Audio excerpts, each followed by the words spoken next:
Bonjour. Et merci de nous recevoir dans votre bureau pour les comptes de WIMA. Nous aimerions en tout premier lieu que vous puissiez vous présenter afin que nos téléspectateurs, nos lecteurs puissent avoir une idée sur votre modeste personne. Bien, merci. Je m'appelle Caroline Mawanji. Je suis directeur général honoraire de l'île maritime congolaise. Je suis vice-président continental de WIM Africa. Je suis présidente nationale de WIM Africa RDC. Et je suis une personne ressource dans le domaine de l'économie bleue. Exactement, madame. Nous voulons en savoir un peu plus sur WIMA. Qu'est-ce que WIMA? WIMA, c'est le diminutif de WIM Africa. WIM Africa, c'est une association Women in Maritime in Africa, organisation de femmes du secteur maritime, organisation africaine de femmes du secteur maritime. C'est ça, WIM Africa, dont nous parlons. Et pourquoi femmes seulement? Quel en est l'historique? Comment vous en êtes arrivé là-bas? Nous sommes arrivés là-bas parce que c'était la volonté de notre marraine, Madame Kosazunzana Dlamini Zuma. C'est elle qui est notre marraine de WIM Africa. Et l'idée lui est venue lors d'un Indaba en Afrique du Sud, je crois en 2014. À cet Indaba, qui est une conférence sur minière, et elle a constaté que dans le domaine des transports maritimes, il n'y avait pas de femmes. Et pourtant, l'Afrique est productrice de minéraux, mais l'Afrique n'est pas transporteur de minéraux. Et surtout que dans ce domaine des transports, elle n'a pas vu de femmes. Elle a souhaité qu'il y ait des femmes, une association de femmes dans le secteur maritime. Et à l'issue de cet Indaba, une réunion avait été convoquée à Luanda en mars 2015 et c'est là la première réunion constitutive de la création de WIM Africa. Donc WIM Africa a été créé à Luanda à l'initiative de Madame Zuma avec l'appui du gouvernement de l'Angola et de l'association de l'OMAOC, qui est l'organisation maritime des pays de l'Afrique de l'Ouest et du Centre. Et voilà comment WIM Africa est né. Donc notre champ d'action, c'est d'abord l'Afrique. À l'époque, nous avions à mettre en place la stratégie AIM 2050. AIM 2050, c'est stratégie intégrée des mers et des océans à l'horizon 2050. Et cette stratégie fait partie de l'agenda 2063 de l'Union africaine. Donc, comme vous le savez, c'est pendant la gouvernance de Madame Zuma que l'Union africaine a mis en place l'agenda 2063. Donc, dans le cadre de l'économie bleue, l'Afrique avait comme instrument la stratégie AIM 2050. Donc, mais aujourd'hui, effectivement, ça a évolué. On a intégré d'autres textes et d'autres aspects et l'Afrique a aujourd'hui mis en place la stratégie africaine de l'économie bleue. Donc, nous, comme WIM Africa, notre objectif d'abord, c'est soutenir nos pays et promouvoir cette stratégie africaine de l'économie bleue. Et qu'entendez-vous par économie bleue? C'est un bon nombre de gens qui n'ont pas une certaine idée sur ce que c'est que l'économie bleue. Bien, bon, moi je ne suis pas professeur de l'économie, mais je vais être un peu plus court pour dire, voilà, l'économie bleue, c'est de l'économie qui est liée à l'eau. L'eau a un caractère, lorsqu'on met la couleur de l'eau, même sur les cartes, c'est toujours la couleur bleue. Notre planète, la planète Terre, on appelle ça aussi planète bleue. Alors, la planète bleue, pourquoi? Parce que 71% de la superficie de la planète Terre est constituée de l'eau. que ce soit les océans, les rivières, les lacs. Donc 71% de la superficie de la Terre est constituée de l'eau. Maintenant, pourquoi l'économie bleue? L'économie bleue, ça signifie que nous ne voulons pas, ça signifie l'objectif d'abord de tout ce que nous créons, de toutes ces structures, Union africaine, Nations unies, tout ça, c'est quoi? C'est créer le bien-être des populations. Alors maintenant, qu'est-ce que la réflexion est faite pour dire, voilà, si nous avons autant de cours d'eau, si la superficie de l'eau sur la planète Terre est plus importante que la Terre, même la Terre ferme, ça signifie que nous devons avoir un regard sur ce qui se passe dans l'eau. Or, qu'est-ce qu'il y a dans l'eau? Dans l'eau, il y a des richesses. L'économie bleue, c'est aller tirer les richesses qui sont dans les eaux pour le bien-être des populations. C'est ça l'économie bleue. Mais quelle eau? Dans les eaux, nous pouvons dire, il y a les océans, il y a les fleuves, il y a les rivières, il y a les ruisseaux, il y a les cours d'eau, il y a les berges même de ces cours d'eau. Et nous disons que là-dedans, il y a des richesses. Et ces richesses-là, au lieu de, comme nous disons en RDC, les poissons meurent de vieillesse. Mais quand les poissons meurent de vieillesse, les gens qui sont autour, là, ils meurent de quoi? Ils meurent de faim. Ils meurent de pauvreté. Alors donc, nous voulons que la stratégie africaine de l'économie bleue, c'est sortir les richesses qui sont dans l'eau pour le bien-être des populations qui vivent autour de ces cours d'eau.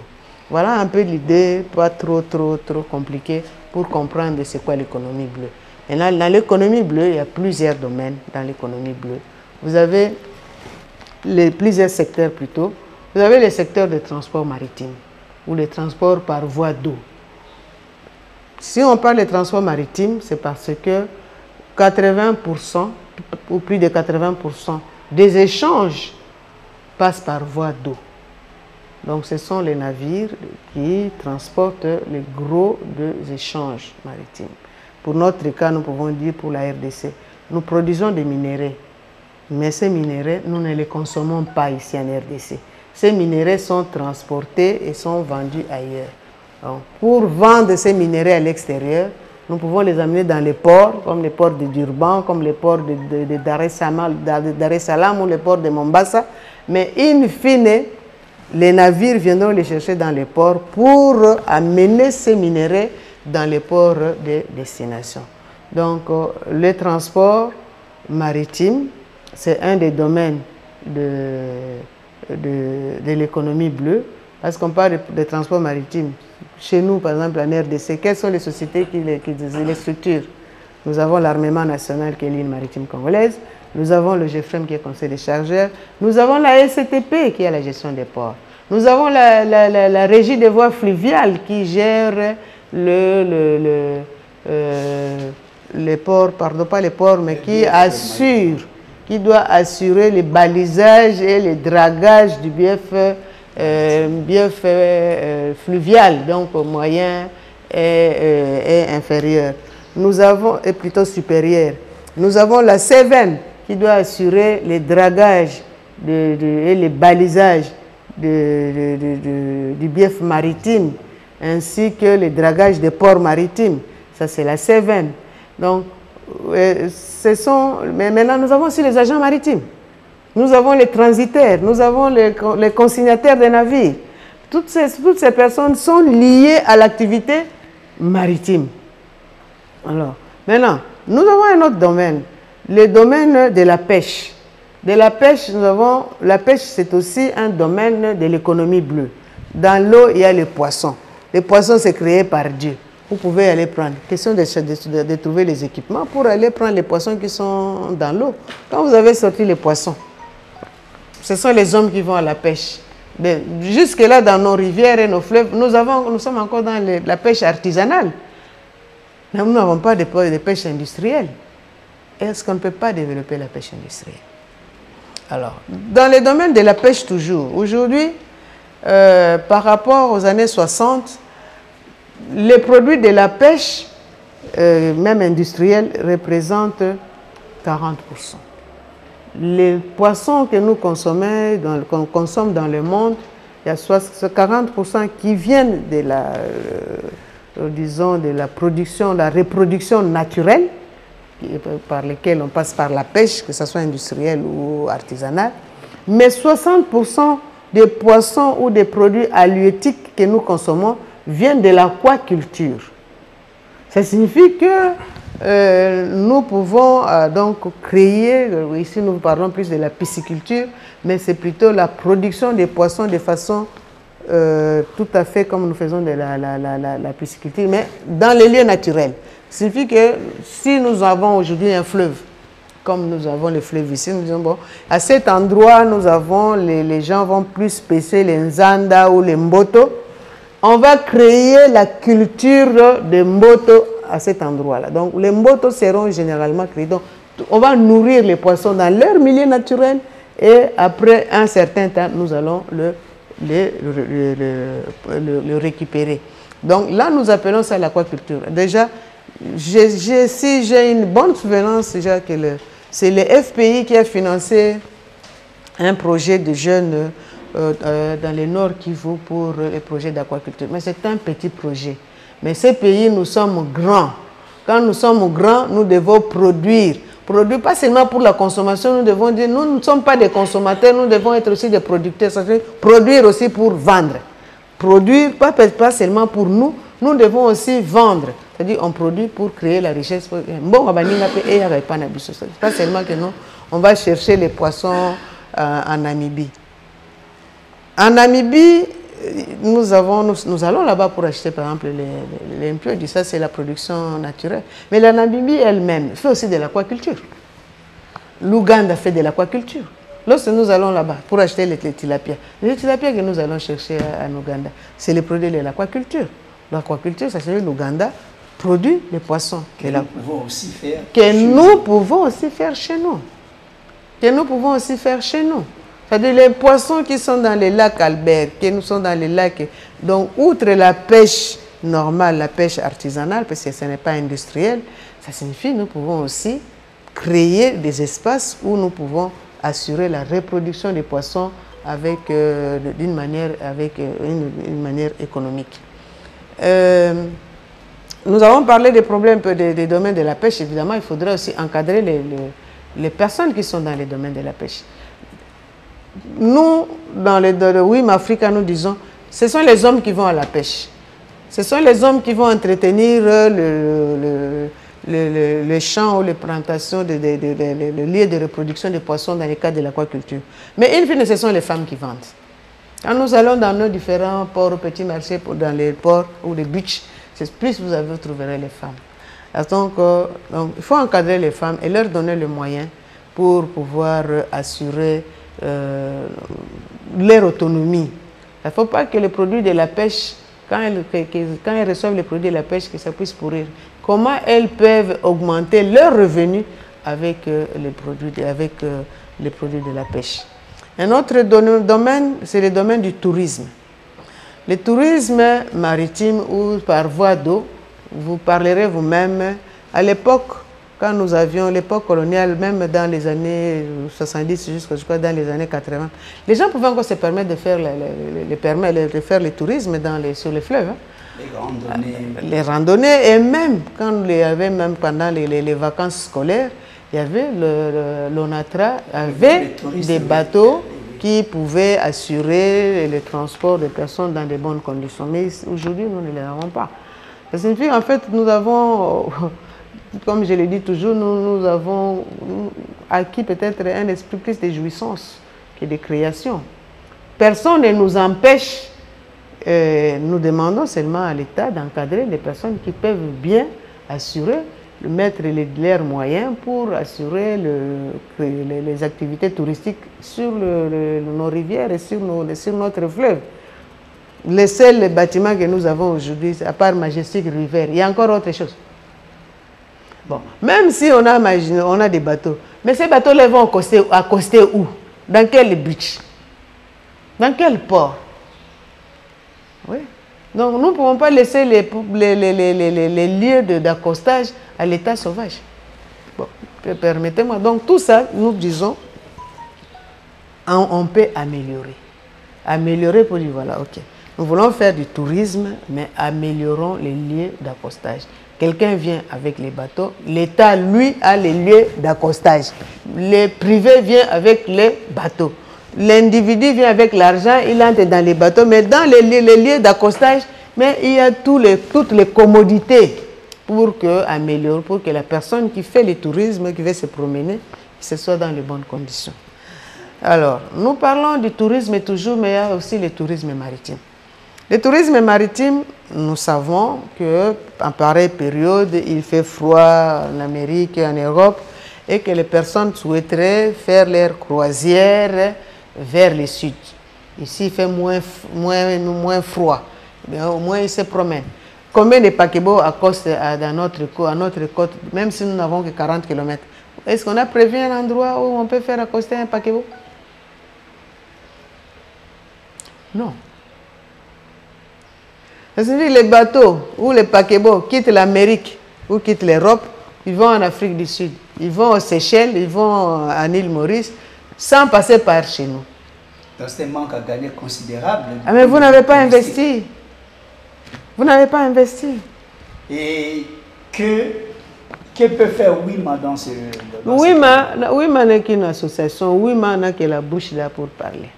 Susciter l'intérêt, donner l'information pour que les décideurs puissent prendre à bras le corps la stratégie de l'économie bleue. Tout ce que j'ai dit là se trouve dans la stratégie de l'économie bleue.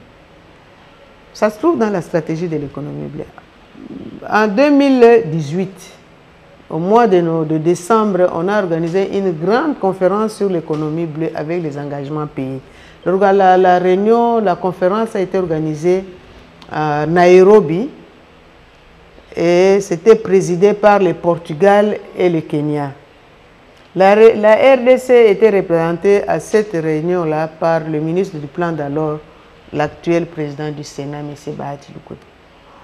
Donc, au cours de cette réunion, il y a eu des engagements pris par les pays, par les Nations Unies et toutes les structures du monde pour que l'économie bleue soit mise en avant, même dans le cadre du changement climatique.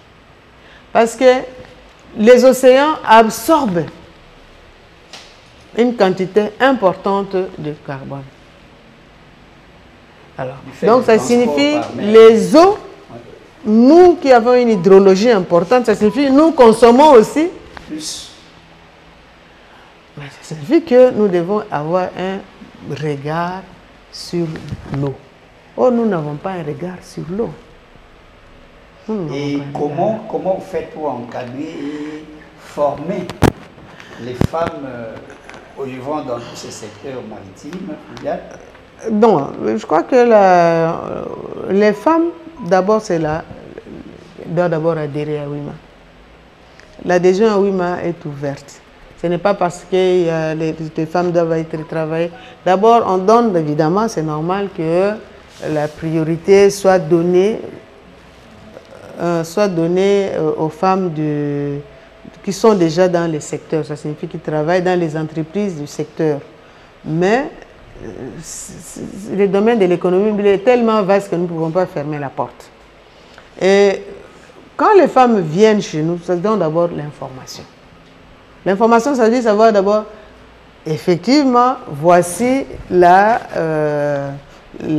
stratégie. La stratégie de l'Union africaine de l'économie bleue. Qu'est-ce qu'il y a dans la stratégie? Nous donnons l'information aux femmes, ce qu'il y a dans la stratégie. Comme ce sont les femmes qui sont dans les entreprises, après l'information, les femmes ont l'information suscite en elles l'envie de connaître plus. C'est là où nous passons à l'étape suivante, c'est l'étape de la formation. Les femmes vont dans tous les séminaires, évidemment, avec l'appui de leurs entreprises. C'est pourquoi nous insistons que ce sont les entreprises, parce que la femme, quand elle va en formation, quand elle revient, il n'y a pas une ligne de démarcation pour dire ça, c'est ce que j'ai appris pour moi-même, ça j'ai appris pour l'entreprise. Elle s'investit avec tout son cœur, avec toute sa tête, avec ce qu'elle a appris. Vous avez quand même le soutien des entreprises Et comment vous collaborez? La collaboration est ouverte en fait. Lorsque nous demandons aux chefs d'entreprise, d'abord là où nous sommes, c'est la SCTP qui nous a disponibilisé ces locales, parce que le DG d'alors avait compris l'importance des secteurs de l'économie bleue.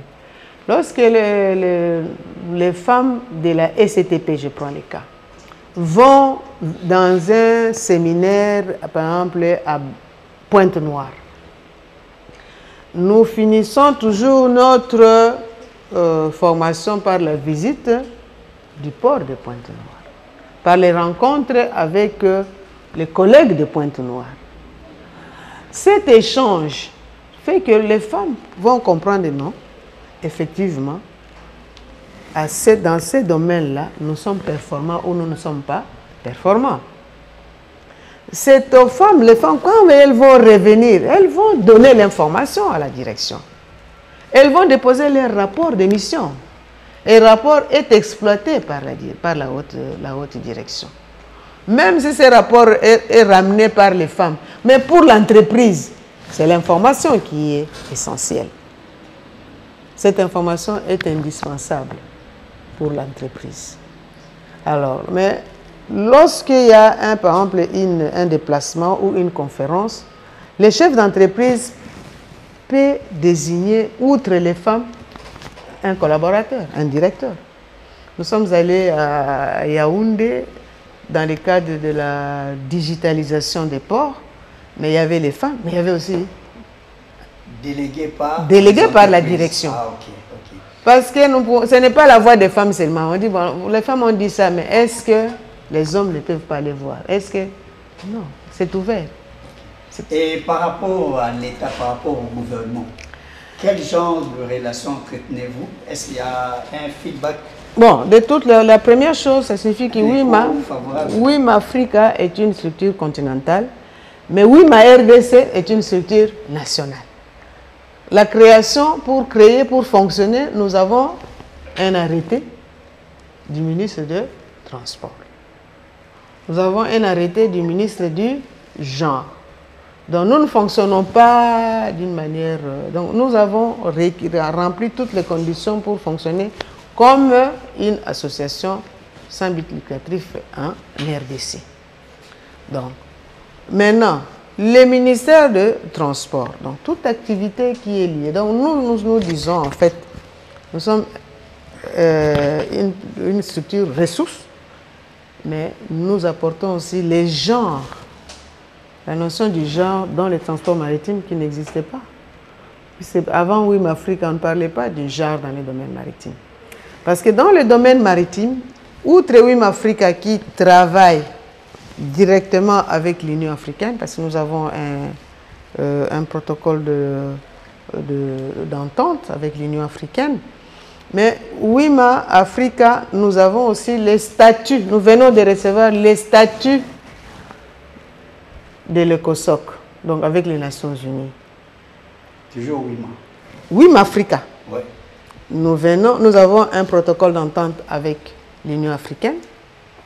Nous venons de recevoir aussi les statuts d'organes consultatifs auprès des Nations Unies, à l'ECOSOC.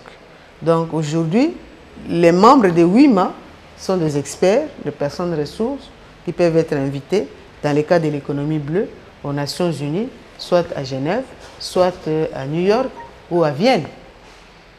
Est-ce que WIMA vis-à-vis de l'État, du gouvernement, est-ce que vous avez quand même un écho favorable? Vous avez quand même un certain soutien par rapport à vos missions, par rapport à votre structure? Nous n'avons pas un soutien financier par rapport au gouvernement, comme association sans but lucratif, mais cela ne nous empêche pas, nous, d'apporter les informations qui sont disponibles au gouvernement.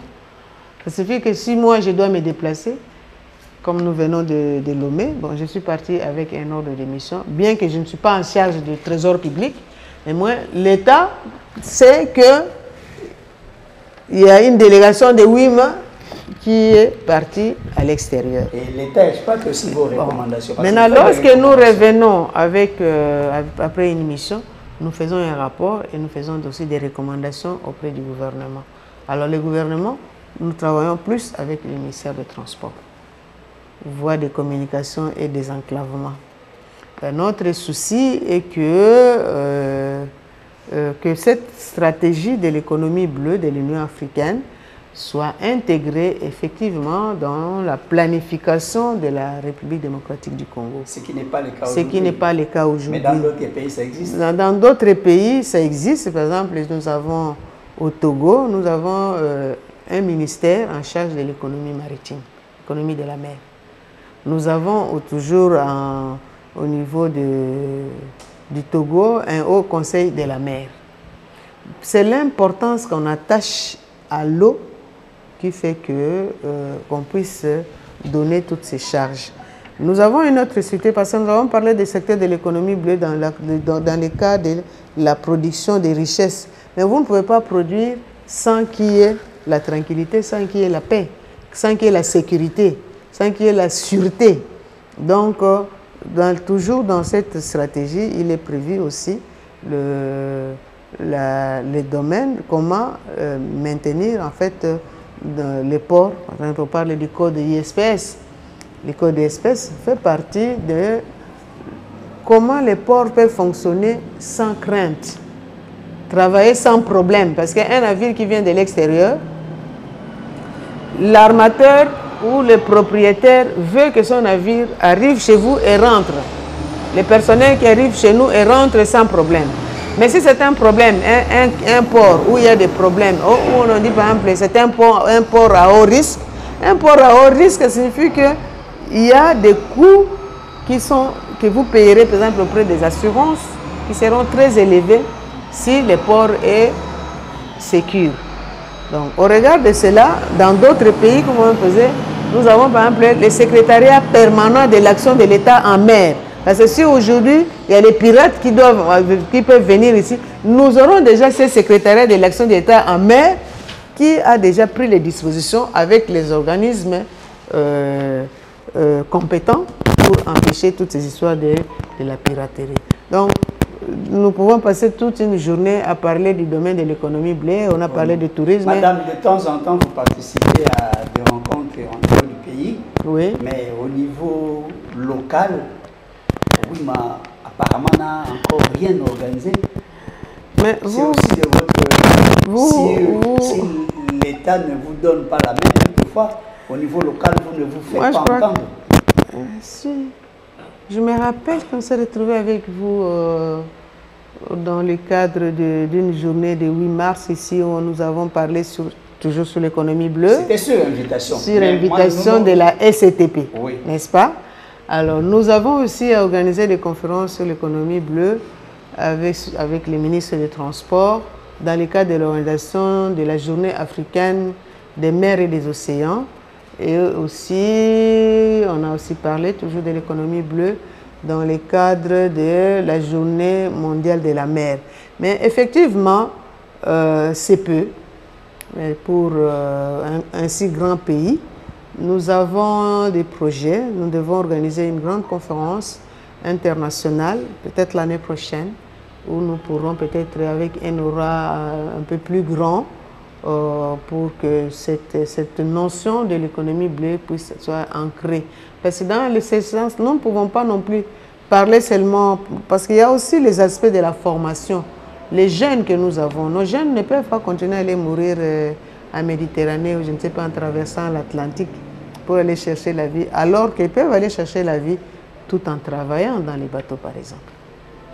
En travaillant dans les bateaux.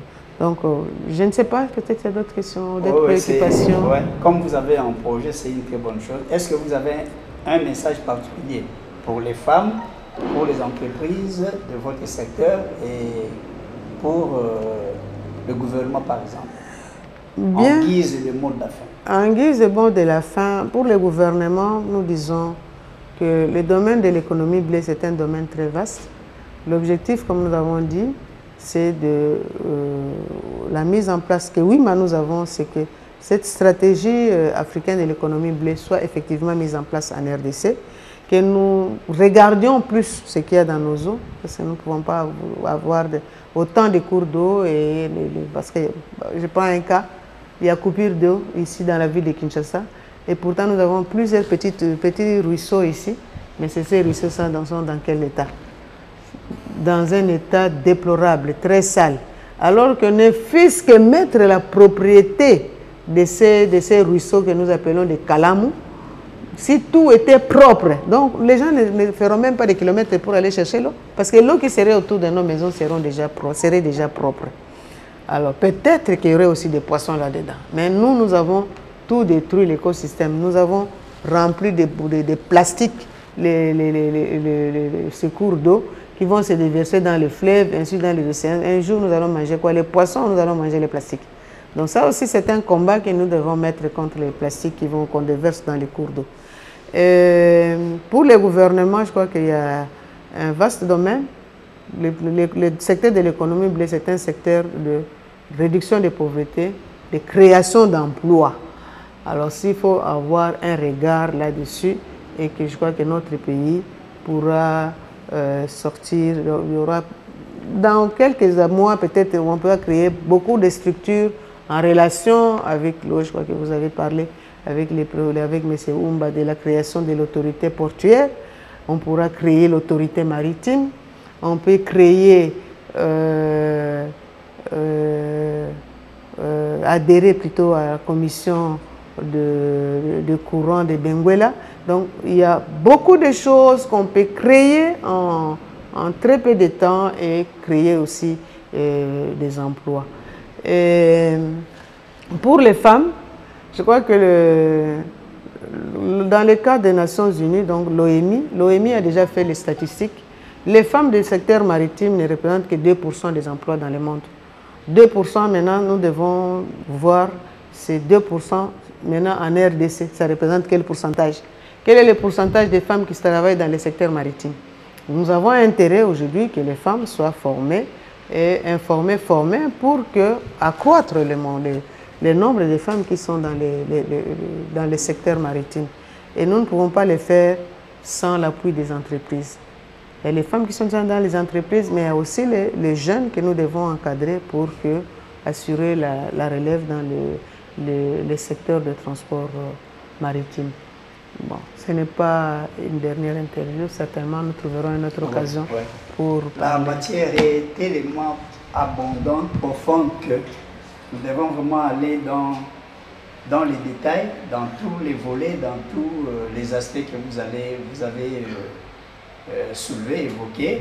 Il ne nous reste plus qu'à vous remercier de nous avoir accepté, d'avoir répondu à nos questions. Et quant à nous, nous osons croire que nous allons faire ce qui est notre travail, notre mission, de pouvoir vulgariser à très grande échelle le message que vous avez. En tout cas, nous vous remercions pour ce temps que vous nous avez consacré. Bon vent. Merci.